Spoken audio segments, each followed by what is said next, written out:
Good morning. It's such a pleasure to be back amongst you again this beautiful, beautiful morning. Really feels like spring. Feels like the way Easter is supposed to feel, at least from the way I remembered it as a kid anyway. I actually have new shoes.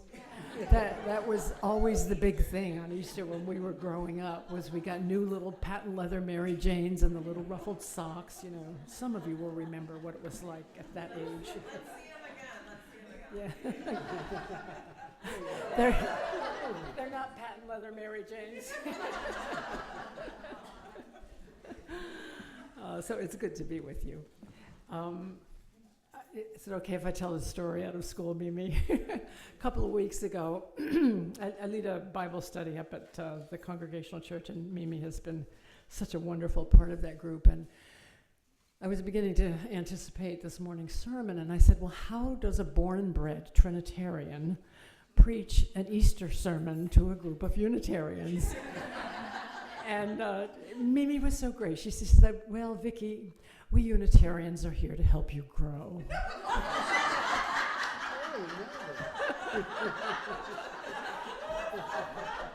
So we'll see how it goes.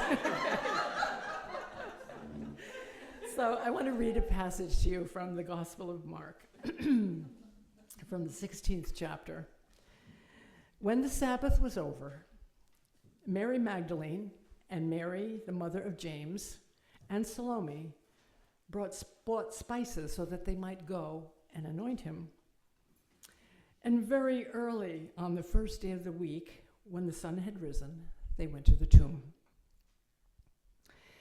They'd been saying to one another, who will roll away the stone for us from the entrance of the tomb?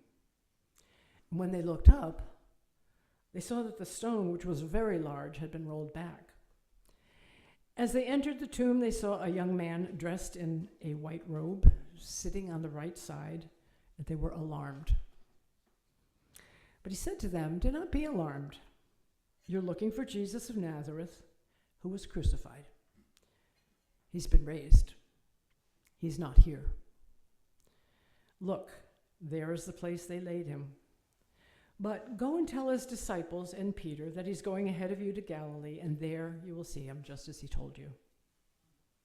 So they went out, fled from the tomb, for terror and amazement had seized them, and they said nothing to anyone because they were afraid. So the story that I've just read is from the earliest of the four Gospels of the New Testament, and as you can hear, it ends abruptly. The painful drama of the crucifixion of Jesus at the hands of the Roman government has run its course, and now a story about the events has begun. As I read this part of the story, again, I wondered, what if the story had ended right there, as it does in Mark's Gospel? Imagine, the women charged with delivering a message to the followers of Jesus run from the tomb and say nothing because they're afraid.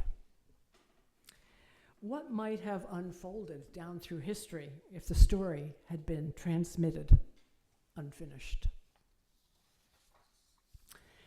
So right at the outset, I think we can acknowledge that we are living in a period of terror and amazement and fear.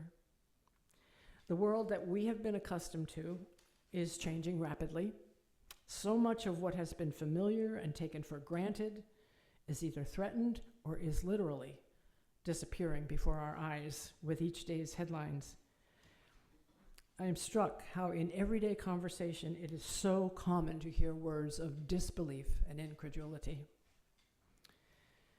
The very central values of honesty and integrity, morality and empathy, respect and compassion, democracy and justice, all these values have either gone missing in our public discourse or are becoming increasingly ravaged. Crucifixion comes in many shapes and guises. So the world of the first century gospel writing was not very different. Operatives of the Roman Empire kept a heavy boot on the necks of the people of Israel 2,000 years ago. The empire exacted heavy taxes, demanded worship of Caesar, and regularly crucified anyone who was deemed a threat to the empire. Indeed, crucified bodies were left on crosses along the roadsides to remind the population of who was in control.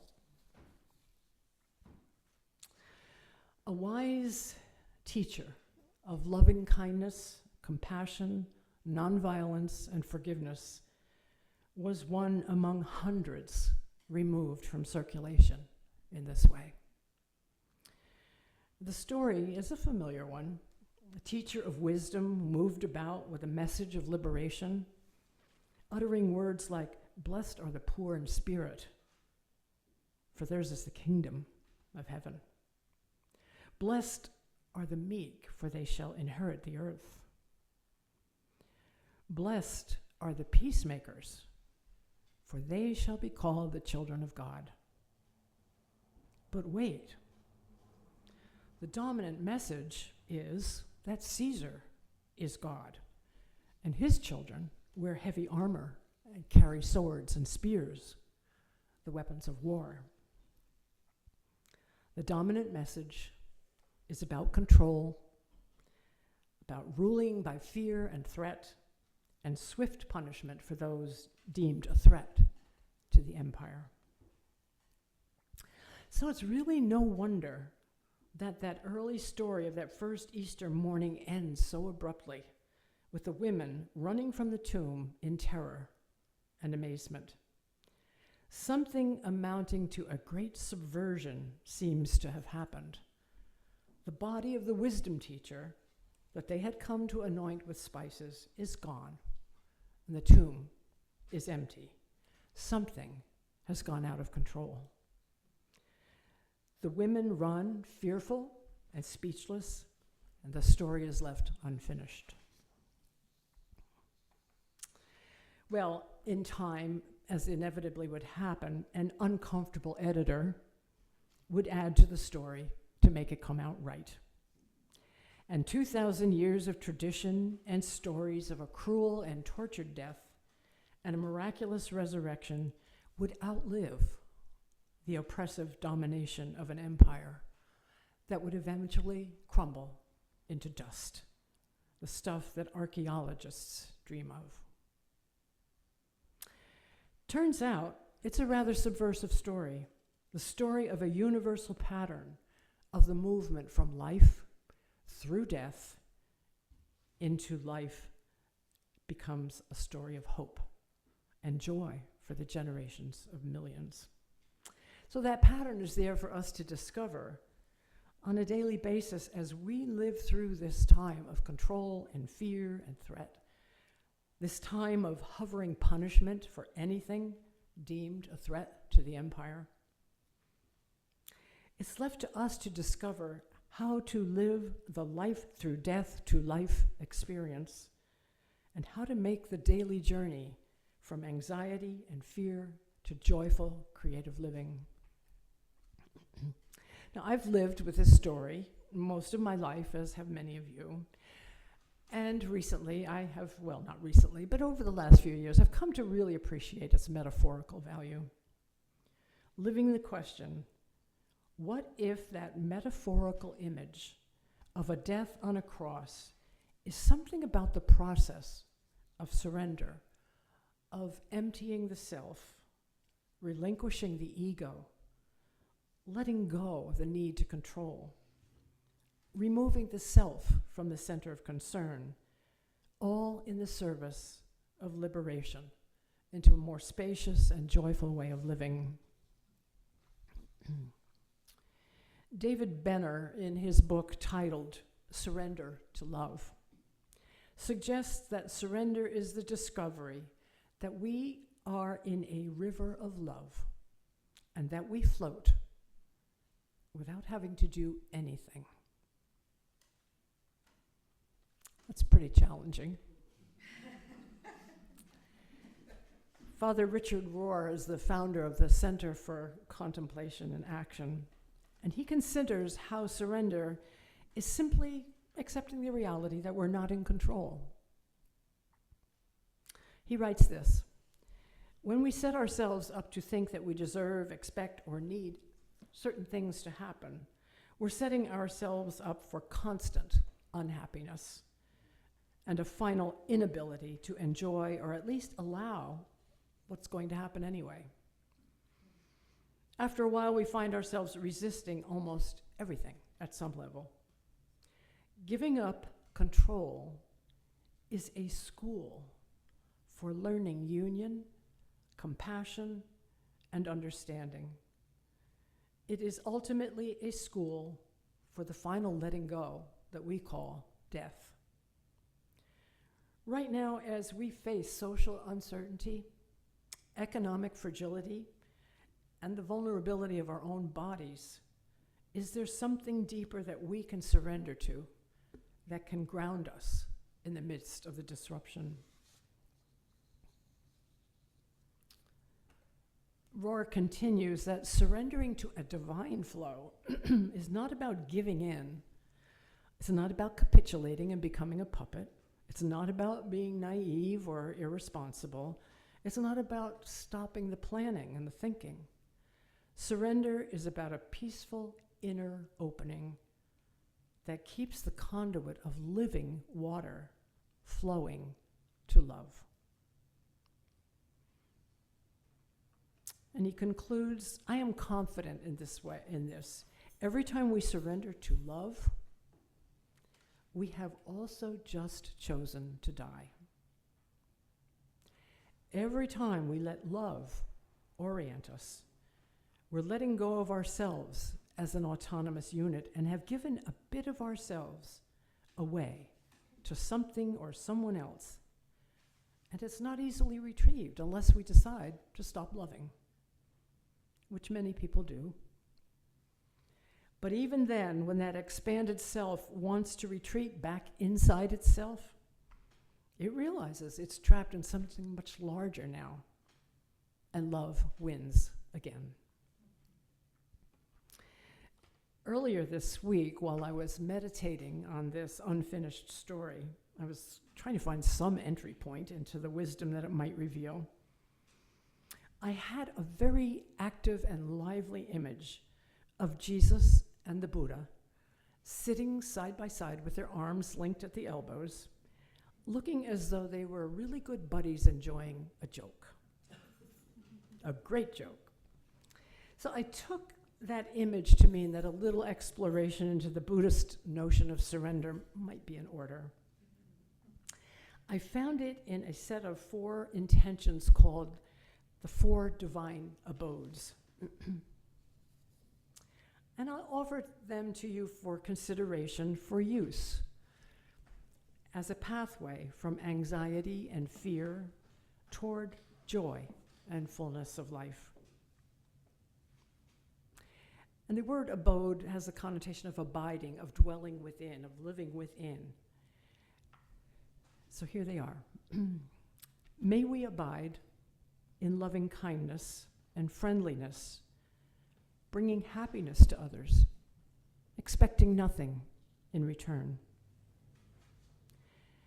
May we abide in compassion and gentle care, coming in close to the suffering of others, bringing comfort, confidence, reconciliation, relief. May we abide in altruistic joy, rejoicing in the happiness and the good fortune of others. May we abide in equanimity, welcoming pleasant experiences without grasping, welcoming unpleasant experiences without turning away, and welcoming neutral experiences without indifference. Each intention presumes a willingness to let go of a need to control, to have our expectations filled. Each intention implies that the demands of the ego be set aside, perhaps also implying a certain kind of death to be embraced on the way to a more fulfilling life. I've often thought of Jesus as a finger pointing to the moon. Over the eons, doctrine and dogma have invited generations to focus on him, generating all kinds of theologies, controversies, heresies over the centuries, and thus missing that to which he was directing our attention when he said, "I am the way," simply pointing to a way of living that involved a bit of dying every day, even every moment, in order to live our lives with joy and satisfaction in loving kindness and compassion, altruistic joy, and equanimity. Moving from a place of fear and anxiety into a place of joy is probably one of the most subversive forms of resistance in the face of the powers that seek to rule through dominance and fear. No one can take away our freedom to die a little each day in the service of nonviolent loving kindness and compassion. And therefore, no one can take away our joy. It is good for us to remember that empire, whatever shape or persuasion, does not continue forever. Change and decay set in, the dust and the rubble take over, but joy is eternal. May it be so. Amen.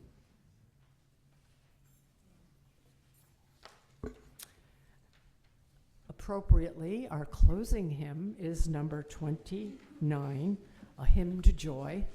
Joyful, joyful, we adore thee. And please stand if you are able.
Please be seated.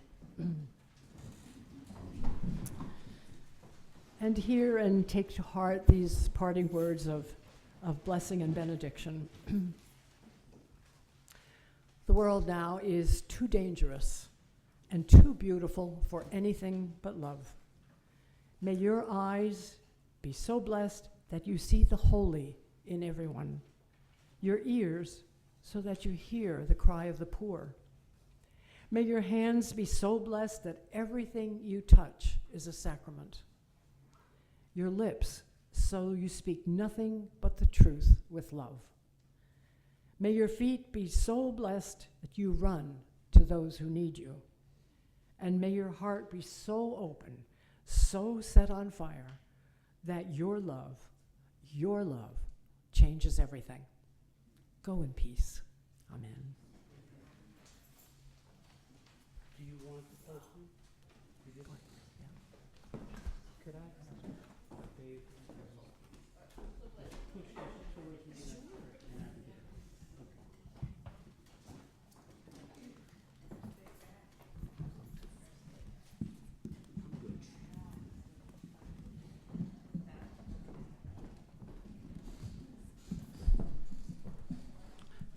So for the postlude, I'm going to play a song of mine that I've played here before called Let Your Heart Decide. And up till this week, when I thought about using it for this service, the next line was let your heart decide, let your faith be your guide. But it's now let your love be your guide. And if you would just listen to these words, and maybe we'll sing it once or twice together.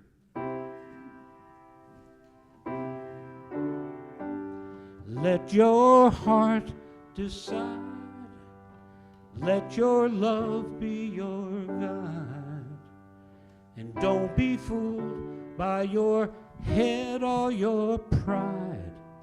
Let your heart decide, and don't get attached to the misfortune about the microphone stand.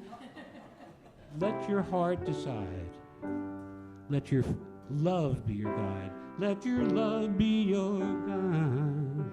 Don't be fooled by your head or your pride. Let your heart decide.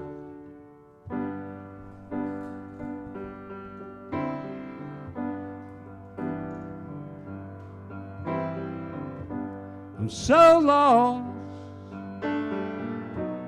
I can't make my way. Too scared to move, too scared to stay. Somewhere, this place I got to go. Just how to find it, I don't know. My old plans got busted, my signposts have been stolen,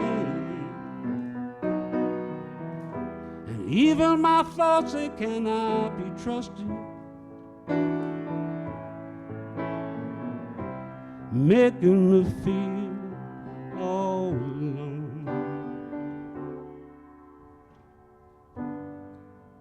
Each life has moments of doubt, with pain that surrounds you. Look like there's no way out. Gotta reach out for the hand you cannot see. It's waiting there for you, always will be. When your old plans get busted, when your signposts have been stolen, your thoughts cannot be trusted. You feel all alone. Here it comes. Let your heart decide. Let your love be your guide. And don't be fooled by your head or your pride. Let your heart decide. We gotta let our hearts decide. We gotta let our love be our guide. Don't be fooled by our heads or our pride. Just let our love decide.